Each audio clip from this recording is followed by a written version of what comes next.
that paycheck coming into your bank account means a lot to you. I don't have time because I'm working 9 to 5. Of course it's scary. What if the biggest risk you could take was not actually leaving your job, but staying in it? Most people stay in their comfort zones because it's safe, familiar, and easy. But if you're watching this, you're likely thinking about something bigger, pursuing your dreams, taking control, and moving toward a life of fulfillment. Today, I'm going to guide you through the practical steps to get out of your comfort zone and start the journey toward your dreams without throwing everything away at once. The first step to pursuing your dream is to define exactly what they are. A vague desire to do, like start your business, it's not enough. You want to start your business, whatever it is, write it down and break it to actionable goals. We have talked about SMART goals, I think, millions of times. SMART goals is a way to actually write your goal. S as a specific, M as measurable, A as achievable, R as relevant, and T is having the time bound.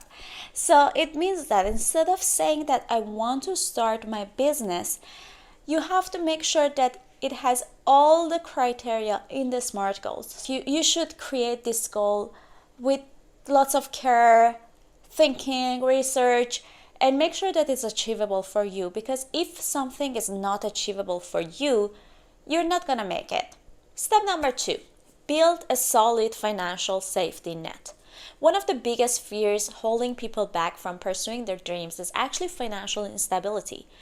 While you don't need to quit your job immediately, it's essential to create that financial cushion that gives you flexibility. I think that in the past video talking about how to quit your job, and I put it here, we talked about this, like what are my expenses, how much money I need per month in order to survive. So let's say your cost of living is around $3,500, and you have to make sure that you have 6 to 12 months in advance in your bank account.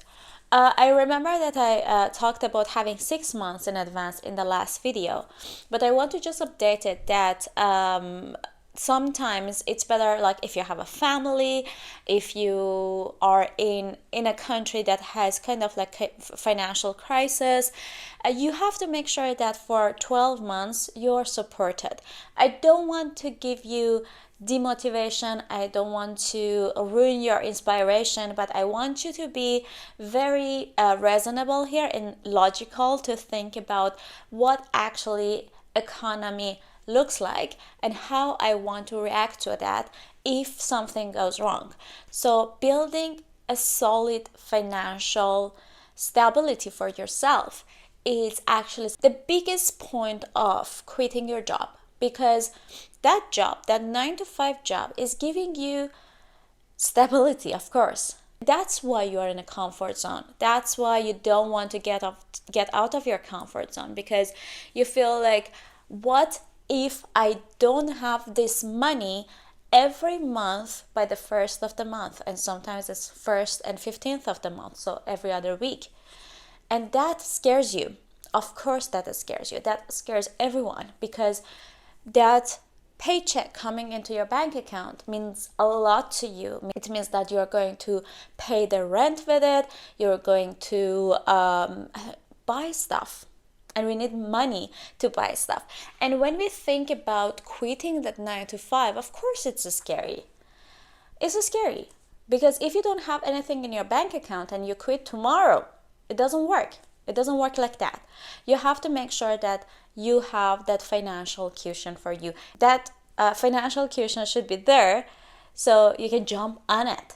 You can't just jump out of your window without anything. And actually, the reason that I'm creating the second video for this subject is that, first of all, I think that lots of us are thinking about this.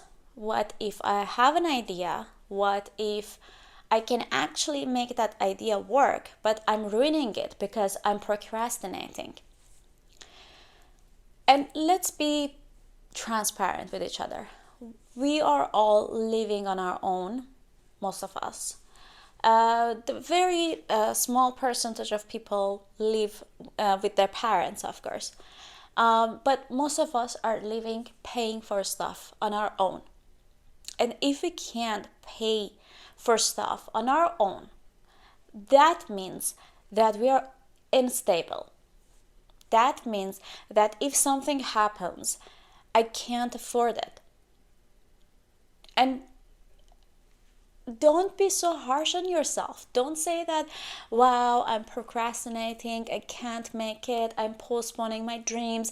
That's one life I have, but I'm not using it in a right way. No, that's how life works, because you have to pay for things. You can't just get out of your 9 to 5 job and say, like, tomorrow I'm going to start a new business. No, it doesn't work like that. And what I'm talking about is that spare some of your money out for saving for the time that you're going to quit your job.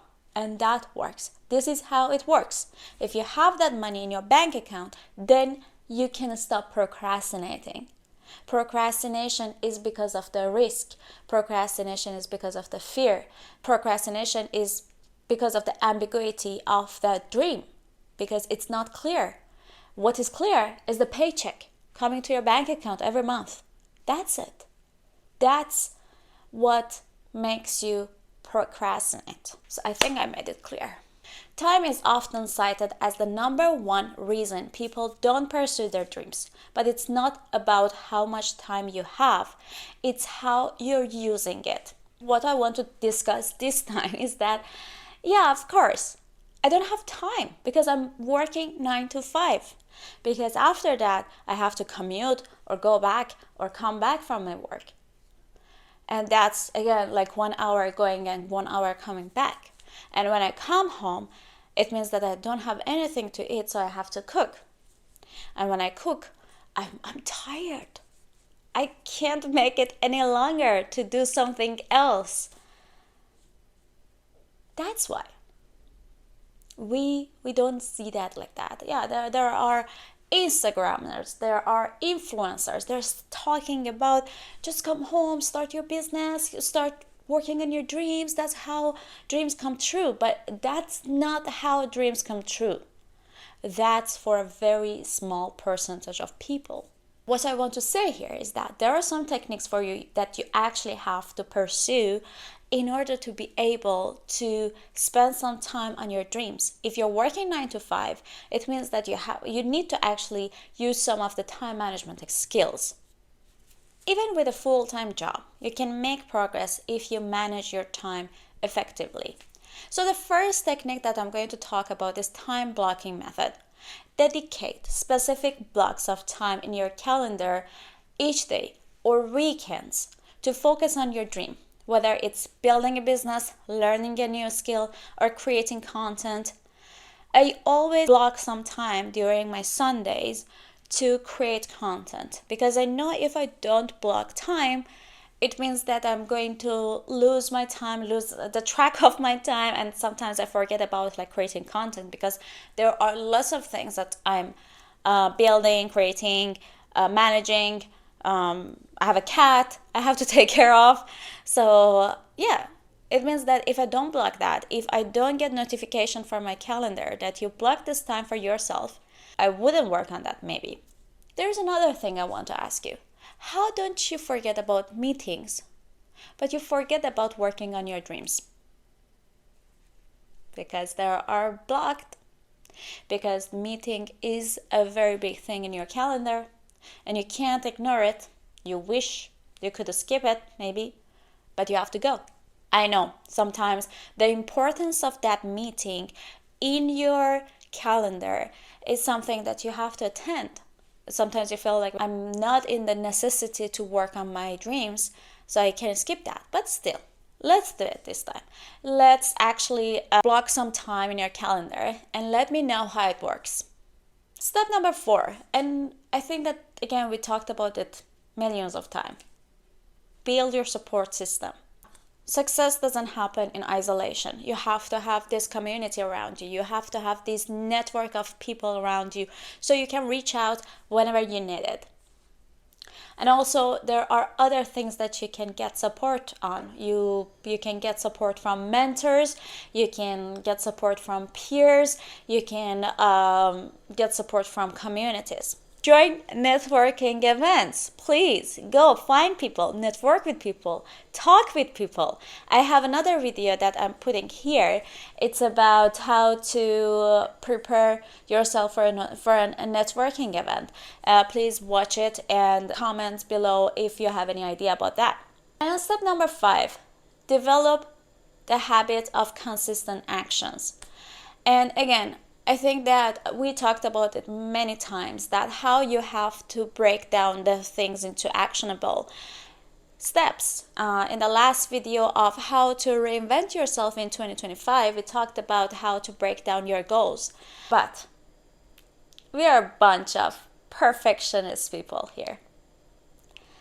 And I get that.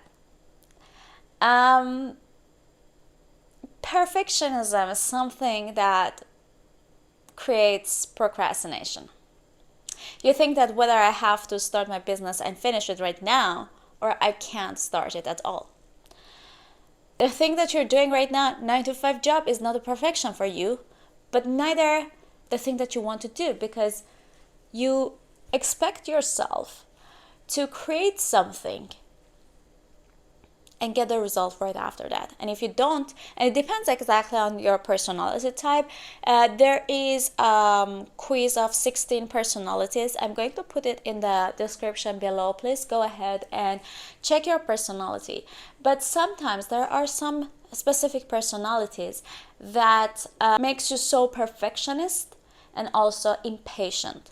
So this technique that I'm talking about right now is to break down the things that you want to do into more actionable items and pursue it one by one. Step number 6, face your fears and challenge your comfort zone. Fear is natural when stepping outside your comfort zone, but it's also what keeps people stuck. The key is to acknowledge your fears, but take action anyway. So sometimes the reason that we are not doing something is because we are shy. We are introverted. We have lots of ideas, but we are not. It's not easy enough for us to go and ask people to be our clients or go to the pitches. I think one of the things that you can do here is to actually take one small risk every time, even if this risk is not a risk for others. Risks could be, as I said, like an uncomfortable action. So let's say you can take one uncomfortable action per week and just do that.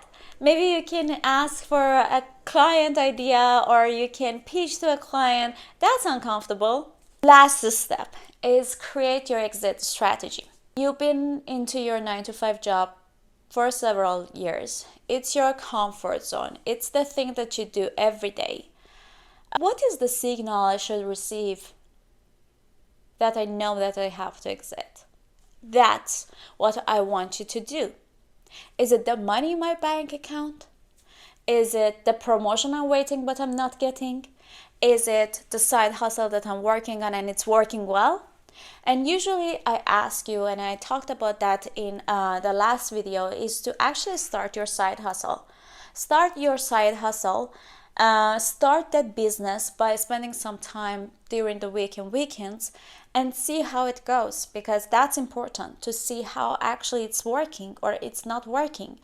And it could be a signal that you see that it's actually working. So that's a good signal. I have the money, I have the signal, and I quit. That's your strategy to exit, and you have to prepare for that strategically. Okay, this was the second video of how to quit your 9-to-5 job, but I actually wanted to talk to you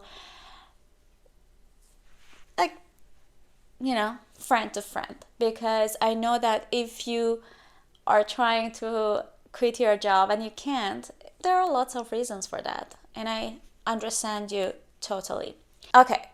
Good talk. Please comment below your thoughts. Please go ahead and book me for a free introductory call to my coaching services.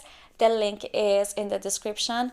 Please like, share, and comment here because I need that I also need motivation. Yep. Thank you, everyone.